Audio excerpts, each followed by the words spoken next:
На протяжении 4 столетий город находился под властью арабов. Попытки отбить Таррагону были предприняты в 809 году Людовиком Набожным и в 888 году Рамоном Беренгером I. Однако переход города в руки христиан произошел лишь в 1118 году.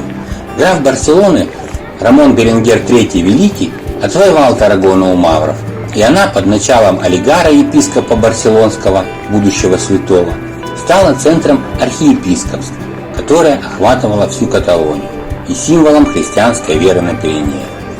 В 1129 году Олигар, в свою очередь, передал город выходцу из нормандских рыцарей Роберту Бардету, который вскоре принял титул графа Таррагонского. После этих событий началось возрождение Таррагоны и ее христианская колонизация. Граф Таррагонский занимался в том числе и восстановлением оборонительной системы города. Он отреставрировал римские стены, перестроил римский приторий для своей резиденции, сейчас это частично сохранившийся королевский замок, а также построил на римских руинах архиепископский замок. Город начал оправляться от потерь, но былой статус и величие так и остались в прошлом.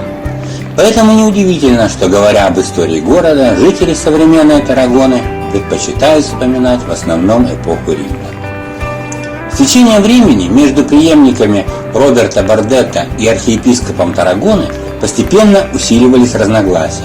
В конце концов, это, наряду с растущим интервенционизмом со стороны графов Барселоны, привело к разрыву отношений и отъезду нормандской семьи из Таррагоны в 1171 году.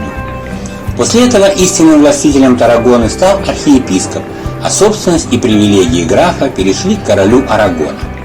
Каталония в то время, сохраняя определенную автономию, входила в состав королевства Арагон после заключения в 1137 году личной унии графов Барселоны с королевством.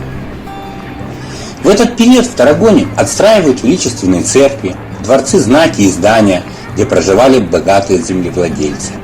Тогда же было начато сооружение кафедрального собора, уникального творения архитектуры, занимающего особое место среди памятников средневековой истории города. Своего наивысшего расцвета Таррагона периода Средневековья достигла во второй половине XII-XIV веках.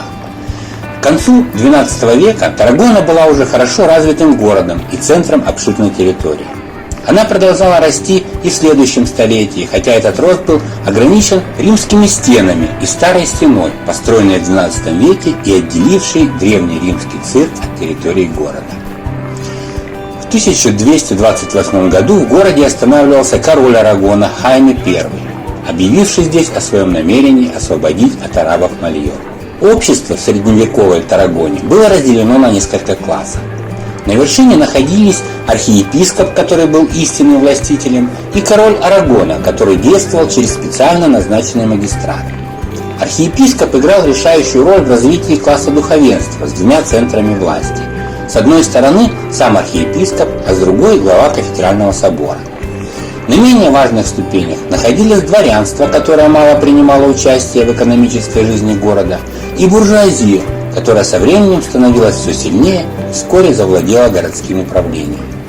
Подавляющее большинство населения, состоящее из фермеров, рыбаков, ремесленников и так далее, принадлежало к самому низкому слою.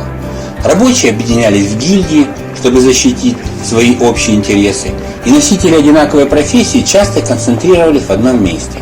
Так возникли современные названия некоторых улиц города, в том числе Феррерс, кузнецы, Калдерерс, котельщики, Герартериас, кожевники.